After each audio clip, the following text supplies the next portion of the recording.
시청자 여러분 안녕하십니까? BOA 뉴스투데이 시작합니다. 프랑스 군 당국이 북한의 불법 선박 환적 활동 정황을 포착해 공개했습니다. 최근 투입된 함정을 통해 북한의 불법 환적 정황을 포착한 건데 국제사회가 다국적 공조를 통해 북한의 불법 활동을 감시하고 있음에도 공해상에서의 북한의 불법 정제유 수입이 계속되고 있다는 지적입니다. 첫 소식 오택성 기자가 보도합니다. 어둠이 내려앉은 캄캄한 바다 위. 두 척의 선박이 각각 불을 밝힌 채 가까운 거리를 유지하고 있습니다. 선미와 후미를 정확히 맞춘 채 거의 닿을 듯 붙어 있지만 주변이 어두워 어떤 작업을 하고 있는지 구분하기 어렵습니다. 하지만 특수장비로 촬영해보니 그제서야 두 배를 잇고 있는 5개 이상의 굵은 검은 줄이 선명하게 드러납니다. 두 선박이 어둠을 틈타 불법 환적을 하고 있는 겁니다. 이 사진들은 모두 프랑스 해군 구축함 프레리아로가 지난달 28일 동중국해에서 촬영한 사진입니다. 프레리아로는 공해상에서 벌이는 북한의 불법 환적 등을 감시하기 위해 프랑스 해군이 지난달 동중국해로 파견한 구축함입니다. 프랑스 군 당국은 9일 페이스북과 트위터 등을 통해 해당 사진들을 공개하며 두 척의 유조선이 불법 환적 활동이 의심되는 활동을 벌이고 있었다고 지적하면서 이번 적발은 북한의 불법 활동 감시가 왜 필요한지 보여준다면서 이번 사안을 유엔 안보리에 보고했다고 밝혔습니다. 이번에 공개된 불법 환적 활동은 그동안 여러 차례 지적되어 온 북한의 대표적인 제재 회피 활동입니다. 앞서 일본 방위성이 지난해 12월 발표한 보고서에는 북한 선박 안산 1호와 무봉 1호, 남산 1호의 불법 환적 활동이 포착됐는데 모두 이번 사진과 똑같이 두 선박을 호수로 연결한 모습이 확인됐습니다. 현재 미국과 일본, 뉴질랜드, 영국, 캐나다, 프랑스, 호주 등 7개국은 북한의 제재 회피 활동을 감시하기 위해 호위함이나 초계기 등 정찰 자산을 파견해 개별 군사작전이나 다국적 공조를 이어가고 있습니다. 이번 프랑스군의 활동에 앞서 캐나다는 지난해 11월부터 12월까지, 뉴질랜드는 10월부터 11월까지 공중 감시작전 활동을 펼쳤습니다. 북한의 제재 회피 활동 감시에 가장 적극적으로 나서고 있는 일본은 다국적 공조가 중요하다고 강조했습니다.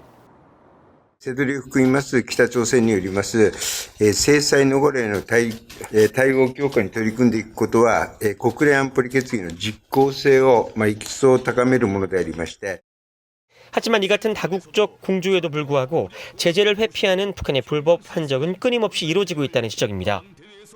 Presumably, those would be storing imported refined petroleum, whether it comes from ship-to-ship transfers from various sanctions evading methods that they have, and they've been rather successful in that, according to the UN. Sanctions reports from the panel of experts that they've been. VOA가 입수한 2021년도 유엔 안보리 전문가 패널 보고서에 따르면 북한은 지난해 1월부터 9월까지 연간 수입 한도인 50만 배럴의 몇 배에 달하는 정제유를 불법으로 수입한 것으로 파악됐습니다. VOA 뉴스 오택성입니다. 네드 프라이스 미국 국무부 대변인은 바이든 행정부의 대북 정책이 이전과는 매우 다를 것이라는 점을 시사했습니다. 프라이스 대변인은 9일 정례 브리핑에서 대북 정책 검토 상황과 미국 정상회담 추진 여부 등을 묻는 질문에 미국은 새로운 접근법과 근본적으로 미국과 우리의 동맹을 안전하게 할 수 있는 접근법을 택할 것이라면서 이 같은 작업은 이미 언급한 대로 북한 상황에 대한 철저한 검토로부터 시작된다고 말했습니다. 이어 바이든 대통령과 그의 팀이 취임 이전부터 우리의 대북 접근법은 아마도 매우 달라 보일 것이라는 점을 분명히 해왔다고 말하고 우리의 접근법은 원칙적이고 명료할 것이며 일본과 한국을 포함한 우리의 조약 동맹국들과 긴밀한 조율 가운데 이루어질 것이라고 말했습니다. 또 북한의 도전은 시간이 지날수록 진화했다면서 우리가 오늘날 맞이한 상황은 이전 민주당 행정부가 직면했던 것과도 매우 다르다면서 지속적인 압박 선택지와 잠재적인 미래의 외교 등을 놓고 한국과 일본 등 동맹들 또 파트너와 긴밀히 조율해 미국과 동맹들에 대한 위협을 줄이고 남북한 주민들의 삶을 개선하는 데 초점을 맞출 것이라고 덧붙였습니다. 미국과 중국의 갈등과 경쟁이 첨예화하면서 대북 제재에 대한 양국 간 공조를 이전 수준으로 회복하긴 매우 어려울 것이라고 미국 내 전문가들이 지적했습니다. 한국은 미국과 중국 사이에서 어려운 입지에 있으며 중국의 영향으로 미국 편을 든다는 인상을 주는 행동은 꺼릴 것이라는 분석도 나왔습니다.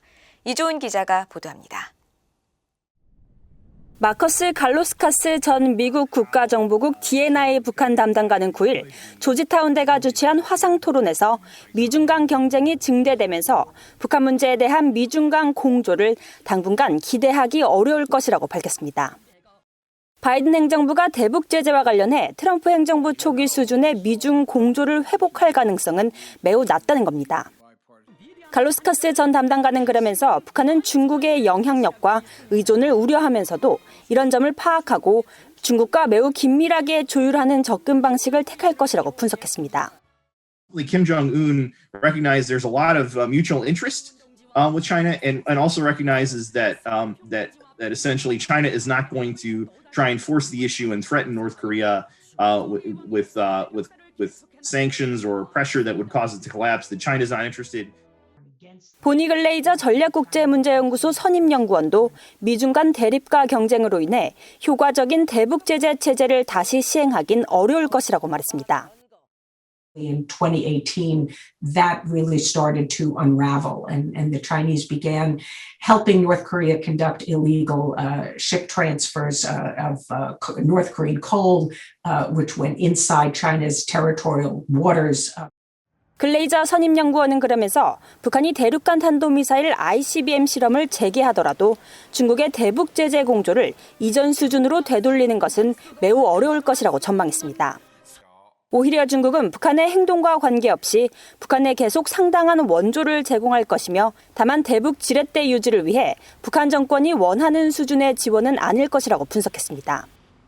미중 경쟁 속 한국의 입지는 정부의 이념적 성향에 관계없이 한동안 계속 어려운 상황에 놓일 것으로 전망됐습니다.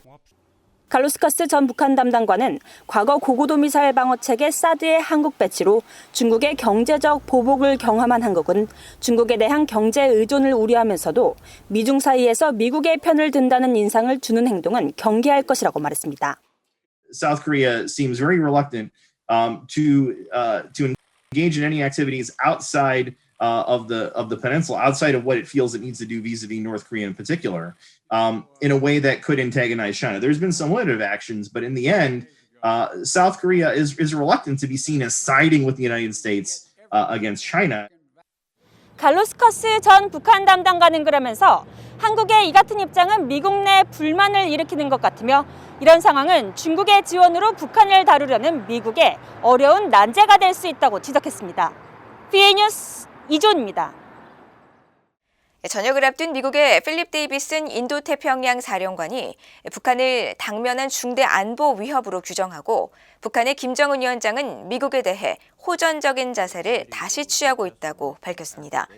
9일 상원군사위원회 청문회에 출석한 데이비슨 인도태평양 사령관은 서면 답변을 통해 한반도의 핵 상황이 해결될 때까지 북한은 미국의 가장 당면한 위협으로 남을 것이라면서 이같이 밝혔습니다.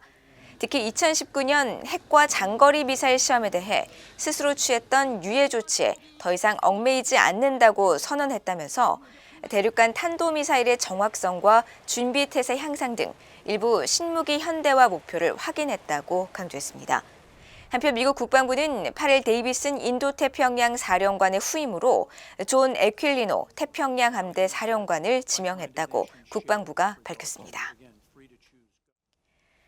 유엔 인권이사회에서 이달 23일 처리될 것으로 예상되는 북한 인권 결의안에 대해 현재 회원국들과 북한 인권 결의안 초안에 들어갈 내용과 관련해 논의하고 있다고 유럽연합이 밝혔습니다. 주 유엔 유럽연합 EU 대표부 관계자는 9일 BOA에 보낸 이메일에서 유럽연합이 스위스 제네바에서 열리고 있는 제46차 유엔 인권이사회 정기이사회에서 북한의 인권 상황과 관련한 결의안 초안을 마련하는 데 주도적 역할을 하고 있다면서 이같이 밝혔습니다.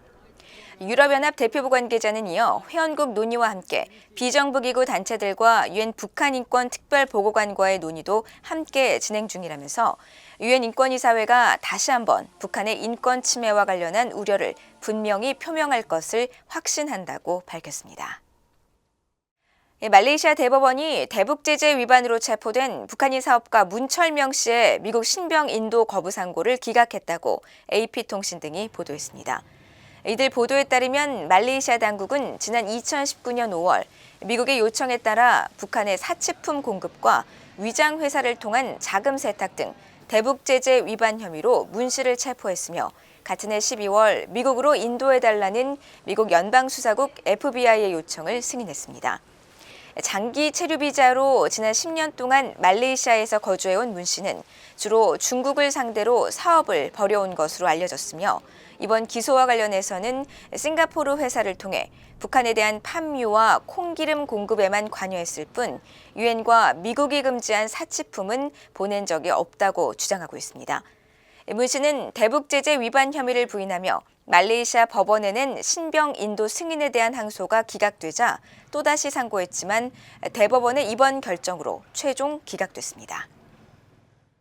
이상으로 BOA 뉴스투데이를 마칩니다. 시청해주신 여러분 고맙습니다.